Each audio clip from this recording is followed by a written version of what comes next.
Ramadan Mubarak, Allahu Ramadan Kareem, Akbar. Ramadan Mubarak, Ramadan Kareem, Ramadan Mubarak, Ramadan Kareem, Ramadan Mubarak, Ramadan Kareem. Assalamualaikum warahmatullahi wabarakatuh. Bismillahirrahmanirrahim. Asyhadu alla ilaha illallah wahdahu la syarikalah wa asyhadu anna Muhammadan abduhu wa rasuluh. Allahumma sholli ala Muhammad wa ala ali Muhammad. Jamaah muslimin wal muslimat, as-shaimin was-shaimat. Berjumpa lagi dengan saya dalam tausiah Ramadan. Alhamdulillah, hari ini kita semua masih mendapat kesempatan melewati hari-hari bulan Ramadan, bulan yang mulia, bulan penuh rahmat, bulan penuh ampunan. Insya Allah kita dapat menjalankan ibadah puasa tanpa suatu halangan apapun. Amin. Hari ini saya masih ingin menyampaikan puasa baginda Nabi Muhammad Sallallahu Alaihi Wasallam bagian yang ketiga atau yang terakhir. Di dalam bulan Ramadan, baginda Nabi Muhammad Sallallahu Alaihi Wasallam selain menganjurkan dan mencontohkan banyak membaca Al-Quran atau tadarus, banyak beribadah qiyamul lail atau sholat malam, beliau juga menganjurkan dan mencontohkan iktikaf. Secara lugat, kata iktikaf berarti al-ihtibas, artinya memenjarakan. Ada juga yang mendefinisikannya dengan hobsun nafs an tasarrufatil adiyah, menahan diri dari berbagai kegiatan yang rutin dikerjakan.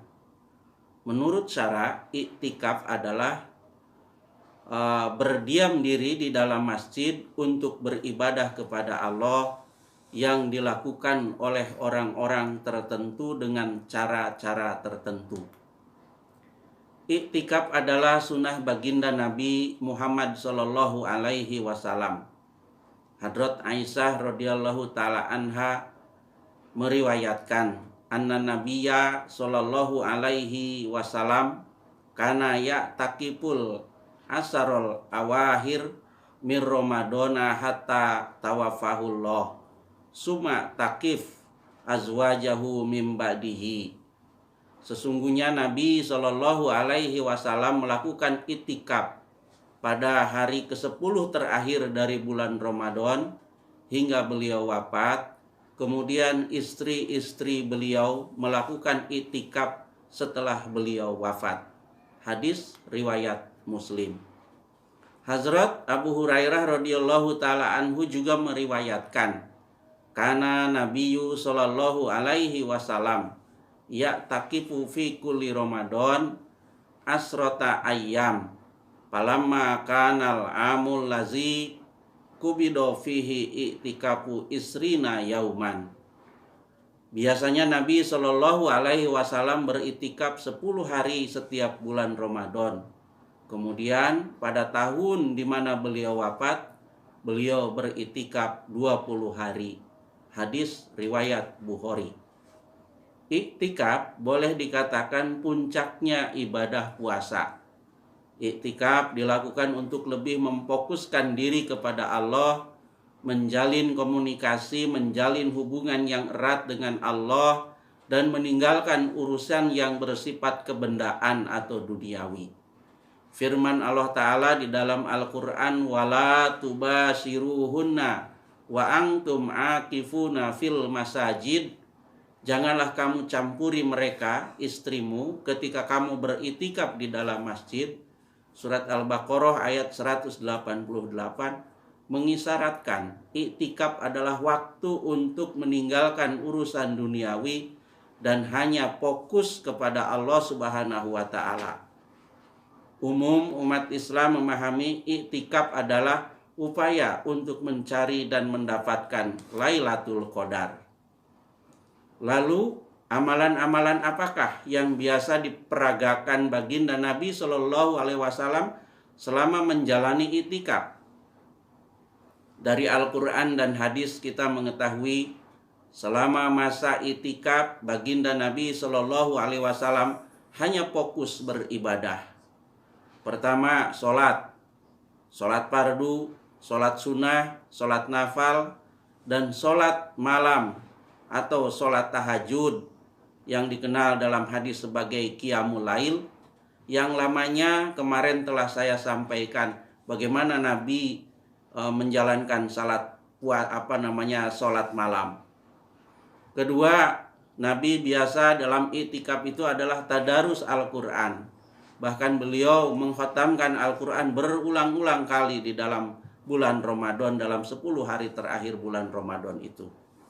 Dan yang ketiga adalah zikir ilahi, memperbanyak membaca tasbih, tahmid, tahlil, takbir. Dan yang terakhir keempat adalah tafakur. Pemutusan hubungan dengan urusan dunia, mematikan diri dalam kehidupan, lalu larut tenggelam dalam penyatuan diri dengan Al-Khaliq, dengan Sang Maha Pencipta, dengan Yang Maha Tunggal, Allah Subhanahu wa Ta'ala, menyebabkan aras ilahi berguncang, sehingga sang pemilik aras itu pun turun ke bumi, menghampiri hambanya dan menyapa hambanya. Itu yang diilustrasikan oleh Al-Quran. Summa dana fatadala fakana qoba kausaini au adna fa'auha ila abdihi ma'auha. Kemudian ia Rasulullah mendekati Allah, lalu Allah kian dekat kepadanya. Maka jadilah ia seakan-akan seutas tali 2 buah busur atau lebih dekat lagi. Kemudian dia mewahyukan kepada hambanya apa yang dia wahyukan. Surat An-Najm ayat 9 sampai dengan 11. Terjadi penyatuan wujud atau wahdatul wujud. Pada fase inilah pencerahan jiwa, tanwirul qulub terjadi. Jiwa sang hamba disirami air samawi atau wahyu, dan terjadi mukalamah mukhotobah ilahiyah antara hamba dengan Tuhannya. Mungkinkah kita bisa mendapat pencerahan jiwa, tanwirul qulub, disirami air samawi atau wahyu, dan mendapat mukalamah mukhotobah ilahiyah? Jawabnya sangat mungkin. Kuncinya adalah berpuasalah sebagaimana baginda Nabi Muhammad Sallallahu Alaihi Wasallam berpuasa. Allahumma musarrifal qulub, sorif qulubana ala ta'atika. Ya muqallibal qulub, sabit qalbi ala dinika. Allahumma sholli ala Muhammad wa ali Muhammad. Rabbana taqabbal minna innaka antas samiul alim wa tub alaina innaka antat tawwabur rahim. Wassalamun alal mursalin walhamdulillahi rabbil alamin. Wassalamualaikum warahmatullahi wabarakatuh. Ramadan Mubarak, Ramadan Kareem.